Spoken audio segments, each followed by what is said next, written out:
Probably the best car park to be in, car park 1.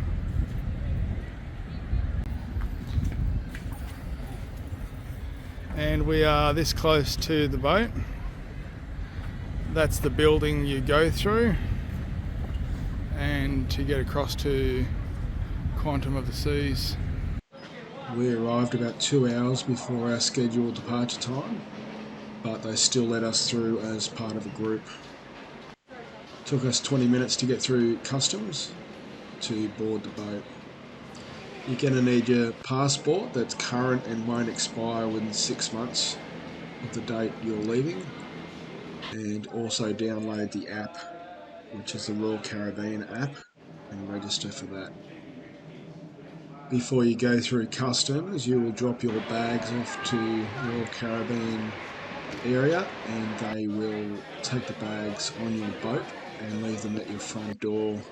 It may take up to 3 or 4 hours for them to get your bags to you, so anything you've got that you need, take them in your carry-on. As soon as you enter the boat, you'll be sent to your emergency evacuation point, assembly point, so you'll need to go there first.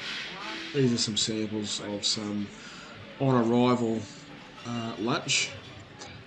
We got this because we were a key holder, and you'll get a lunch on entering the boat. Having the key for us was quite well worth it. It opened up a few more options. Here's our room, 676. Temperature is in Fahrenheit. Light switches. This is the end of day 9, going home time. Room's been slept in. Bed size is two king singles joined together. Comfy, best comfy beds I've had. Wall socket and light.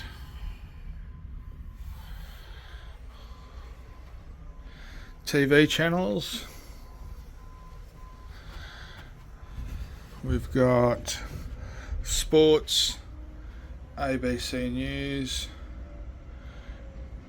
movies, BBC, Prime, all work through satellite, so you'll have the occasional 1% of the time out there where you'll lose a little bit of signal, but are generally pretty good. PowerPoints, this is what confuses most people. That is the PowerPoint we need. Round, twin pin. I got this one from Bunnings, the attachment. It is a Arlec, and that inserts into that wall socket there. The appliances on the boat are also twin pin round. European, I think they are. Also got access to some USB points and 2 of these. I'm pretty sure they're also power points as well, but I don't know what style they are. Chair and table, hairdryer, balcony. We've got an adjoining room with the kids, so they open up the balcony. 674 and 676. So they'll open up the balcony for you. The balcony's probably 2 meters by 1.5 meters. Very good locking door, closes, and then lift the handle up to create a vacuum seal. Blackout blinds are pretty good. Sofa. Width of the room is probably 2.5 meters, and I'm not too sure of the length, looking at about 9 meters, I'm guessing. Plenty of room for storage, safe, hanging.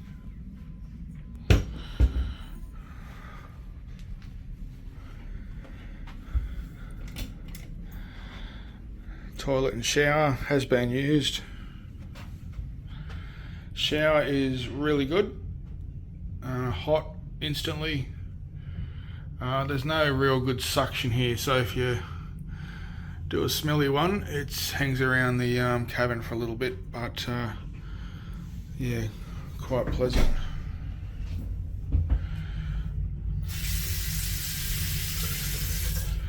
Toilets are like on an aeroplane. Hit the button and it sucks it out.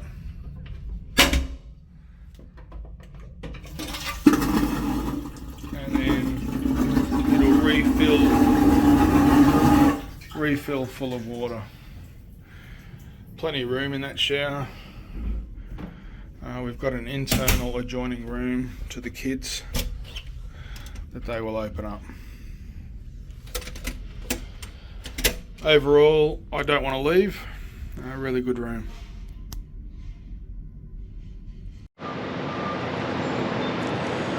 This is the Royal Caribbean Cruises, Quantum of the Seas. We're still at Port of Brisbane, where we boarded today. Parking wise, we were able to get parking where you pay at P2. So P2 appears to be the closest one, which is about a 100-metre walk from the car park to the terminal just here. Once in the terminal, you get checked out through the staff at Royal Caribbean and then through the border forces, and they'll check your passports and send you down this long gangway where you'll join the boat down here.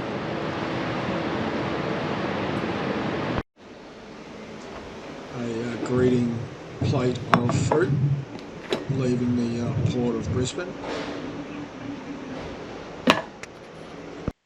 And this is our set table for each night. Each night you've been given an allocated table, the same one every time, where you've got the option of eating at the restaurant, like this sort of food,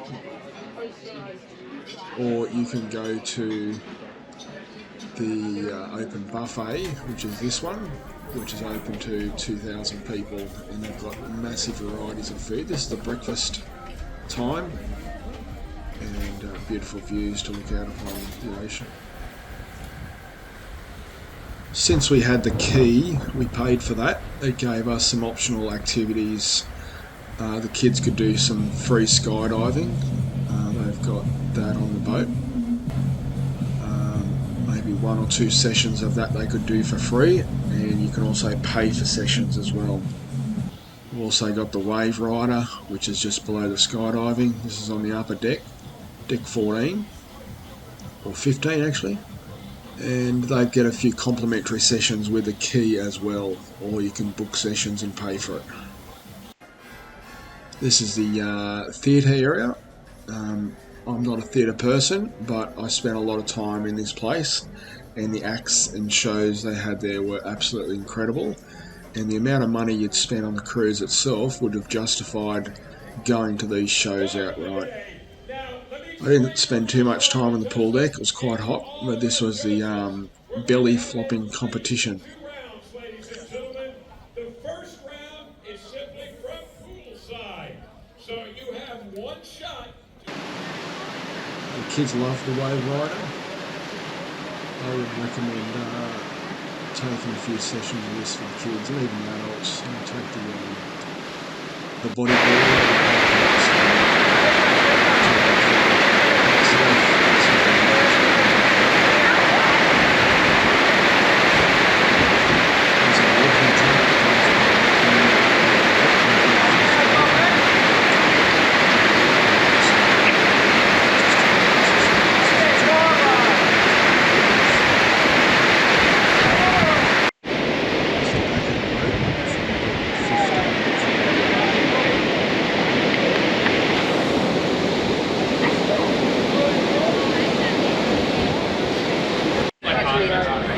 This is the side of the boat where you get on those yellow crafts. These are the rescue boats that take you tenders, take you from the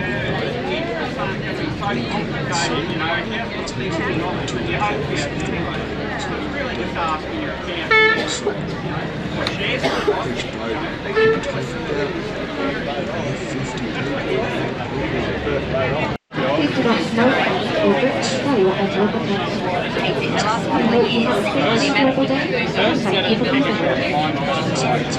get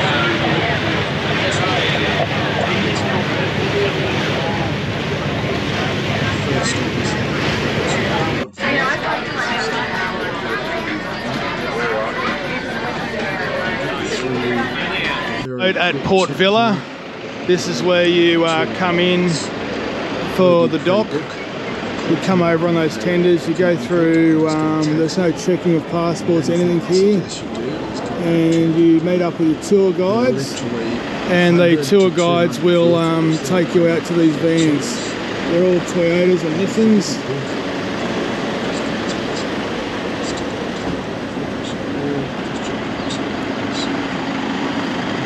Look it through the cruise itself. You can book direct. We booked a 3-package tour for the day. This is walking down to Eden Falls at Port Vila, and it took about half an hour to get there with our car. A short 4-minute walk down to this area down here in the falls. The kids had a swim, very pretty, worth going to. Probably have to book that as part of the tour. So we booked Eden Falls, quite a great tour, and the blue package. Although we did book a tour, the driver would just remain at the top. He didn't really take you more than a show or two. So even if we get a taxi, we could do some big race until some of these spots you probably have to pay an entry on the site to get down the water.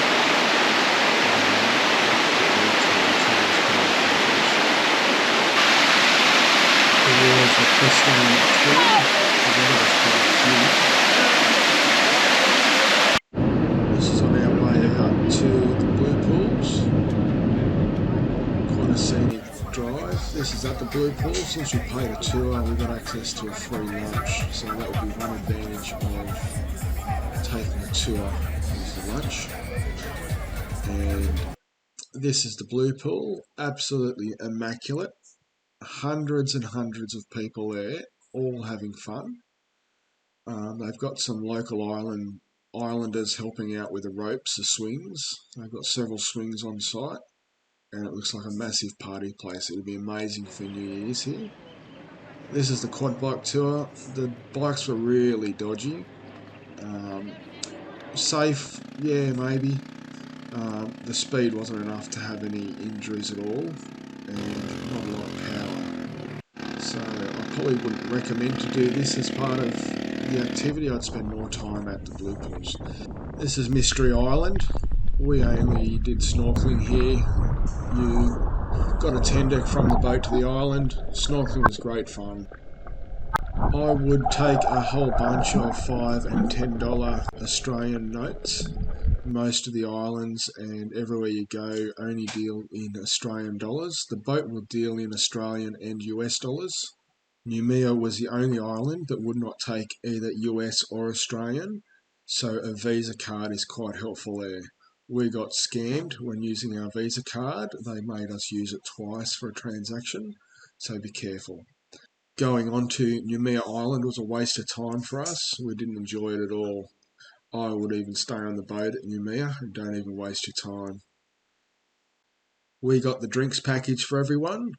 Was it worth it? I'm not too sure. We probably didn't get our value for money, but it was so easy just walking around anywhere on the boat and getting free access to any drink you want, any time of the day. 8 days on the boat was the right amount of time for us. I enjoyed it a lot, and we've also rebooked a new cruise for next year. That's how good it was. Hope you enjoy your trip, and leave some comments if you like.